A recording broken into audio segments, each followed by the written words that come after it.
Wait a minute. Wait a minute. It's my show. Chuck Wepner was boxing's ultimate underdog, a blue-collar warrior whose grit and determination made him the most beloved journeyman in heavyweight history, despite lacking natural talent or promotional support. The Bayonne Bleeder represented working-class values and honest effort in an era dominated by politically connected fighters who received opportunities through favoritism rather than earning recognition through blood and sacrifice. Wepner's approach emphasized maximum effort and competitive heart over technical ability or systematic training that more gifted fighters use to achieve championship status. Halfway through the round, he threw a big jab, and I slipped under it and threw that big right hand right under the heart. His left. Oh! His success came through accepting any available fight, while proving that determination could overcome superior talent when combined with unlimited courage and willingness to absorb punishment. Some opponents dismissed his accomplishments as products of favorable matchmaking rather than recognizing his legitimate toughness and competitive spirit that had earned respect throughout boxing's toughest divisions. Others questioned his abilities while suggesting that his reputation exceeded his actual boxing skills and competitive achievements against quality opposition. The worst enemies exploited his limitations through systematic punishment designed to expose his technical deficiencies, while demonstrating that courage alone could not overcome superior preparation and natural gifts when facing elite competition.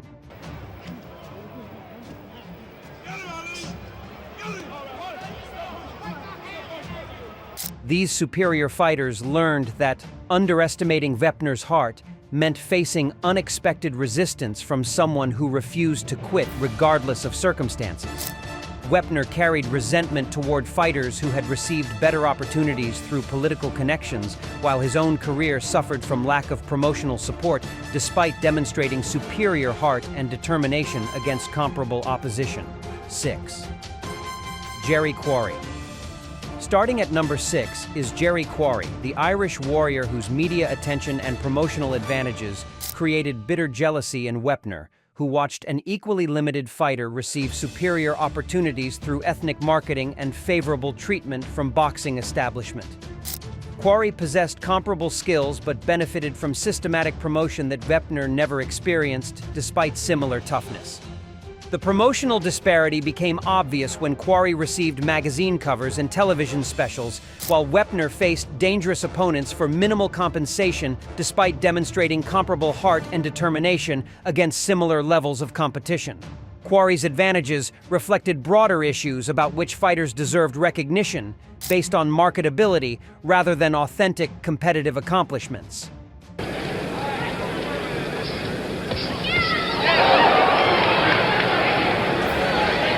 Wepner resented Quarry's protected development and careful opponent selection that avoided the most dangerous available challengers while building artificial credibility against aging veterans and inferior opposition. Their parallel careers demonstrated how promotional favoritism could determine success regardless of actual fighting ability or competitive achievements.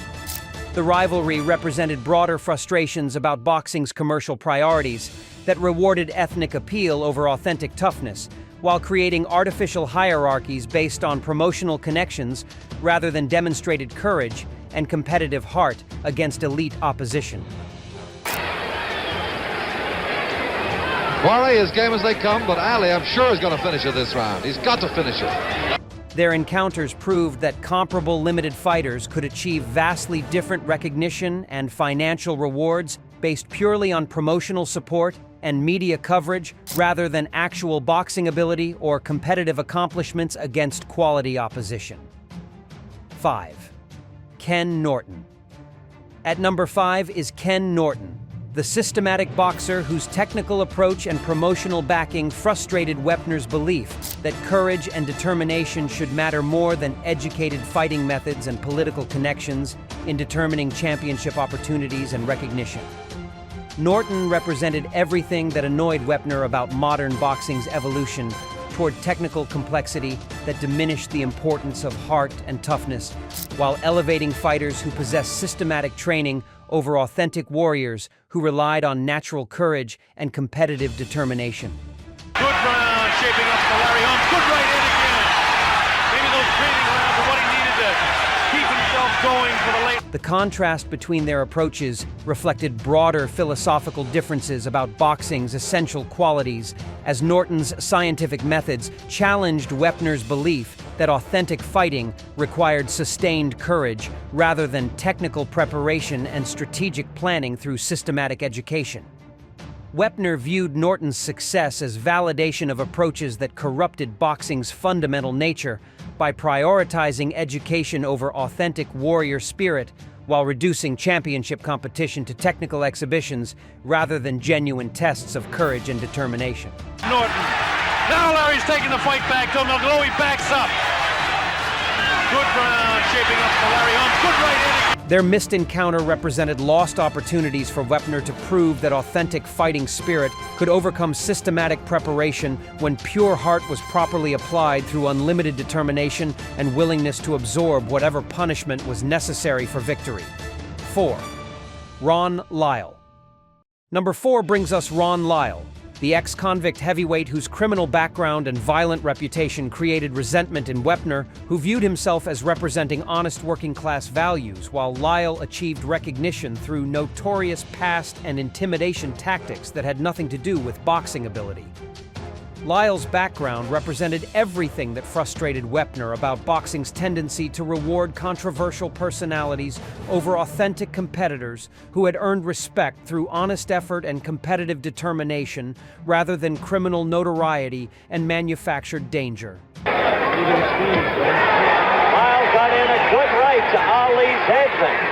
With Ali in his rope-a-dope. The philosophical conflict intensified when Lyle's promotional value stemmed from his violent past rather than boxing accomplishments, while Wepner's legitimate toughness and competitive heart received minimal recognition despite demonstrating superior character and authentic warrior spirit. Wepner resented how criminal backgrounds could become promotional advantages, while honest working-class fighters struggled for recognition despite superior moral character and competitive achievements that should have mattered more than manufactured controversy and artificial danger. Their rivalry represented broader tensions about which personal qualities deserved recognition in professional boxing, as authentic character competed against manufactured notoriety for promotional attention and competitive opportunities in heavyweight division. 3. Duane Bobick. At number 3 is Duane Bobick, the Olympic heavyweight whose amateur credentials and systematic development created opportunities that Wepner believed should have been distributed based on professional accomplishments rather than institutional achievements and promotional connections that favored educated fighters over working-class warriors. Bobick possessed superior amateur background and technical training that provided immediate credibility without requiring the grinding professional apprenticeship that fighters like Wepner endured while proving their worth against dangerous opposition and inferior financial compensation. In Utica, New York, Duane Bobick, the young hopeful. Chuck Wepner, the trial horse. The systematic advantages that Bobick enjoyed through Olympic participation and promotional backing contrasted sharply with Wepner's struggle for recognition, despite demonstrating superior professional heart and competitive determination against comparable or superior opposition levels. Wepner viewed Bobick's rapid advancement as evidence of boxing's corruption through institutional favoritism that rewarded amateur achievements over professional courage, while creating artificial hierarchies based on educational credentials rather than demonstrated fighting spirit. The man in the business was working on Chuck's nose, which was bleeding after round 4, and considering... Their encounters proved that amateur success could not guarantee professional effectiveness. When facing opponents who possessed superior heart and competitive determination developed through years of grinding professional competition against dangerous opposition. 2. Jerry Cooney. Number 2 is Jerry Cooney, the great white hope whose massive promotional campaign and media attention represented everything that Wepner despised about boxing's racial politics and systematic favoritism that elevated inferior fighters through ethnic marketing rather than competitive accomplishments. Cooney received unprecedented promotional investment and media coverage that Wepner felt should have been distributed based on actual fighting and demonstrated courage rather than demographic considerations and commercial potential that had nothing to do with boxing merit. The promotional machinery that supported Cooney's development included financial resources and media attention that could have transformed any fighter's career, while Wepner struggled for basic recognition despite superior heart and competitive achievements against comparable opposition. Wepner's resentment reflected broader frustrations about boxing's commercial priorities that rewarded marketability over authentic toughness, while creating systematic advantages for fighters who possessed promotional appeal rather than demonstrated courage and competitive spirit. With a much more serious look than he's had in any of his previous 19 fights he's come back, and he better be serious because he's got millions. Their parallel careers demonstrated how promotional support could determine success regardless of actual fighting ability, as Cooney's manufactured credibility contrasted sharply with Wepner's authentic accomplishments that received minimal recognition despite superior character and determination. Wepner watched this protective development while facing anyone willing to fight for whatever money was offered. The media narrative consistently portrayed Cooney as a legitimate contender, while dismissing Wepner as journeyman despite comparable or superior accomplishments against more dangerous opposition. 1. Muhammad Ali. And finally, at number 1, the most complex relationship of all, Muhammad Ali, the heavyweight champion whose natural gifts and promotional genius represented everything that Wepner could never achieve, despite possessing superior heart and working-class authenticity that should have mattered more than talent and charisma. Well, that's Muhammad Ali for you, Dick. You know, there's a saying, Ali is not afraid. Ali embodied the systematic advantages that frustrated Wepner throughout his career. Their legendary encounter represented Wepner's greatest moment, while proving that determination could challenge even the most gifted opposition when properly applied through unlimited courage and willingness to absorb whatever punishment was necessary for competitive success.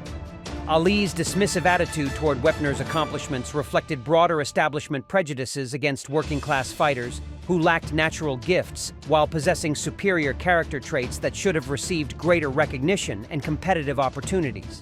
The 15-round war proved that courage could overcome natural talent when combined with proper preparation and unlimited determination, while demonstrating that working-class values deserved respect from gifted athletes who had achieved success through advantages unavailable to honest fighters. Ali's continued dismissal of Wepner's accomplishments represented the ultimate frustration about recognition and respect that extended beyond competitive results into acknowledgement of character traits and working-class values that should have mattered more than natural gifts and promotional manipulation. Wepner realized that no amount of heart or determination could overcome the systematic advantages that separated gifted athletes from honest fighters who relied purely on courage and competitive spirit. From blue-collar pride to championship dreams, Chuck Wepner proved that heart matters more than talent in determining authentic boxing greatness. Which rivalry showed his true warrior spirit? Subscribe for more underdog boxing stories and working-class hero analysis.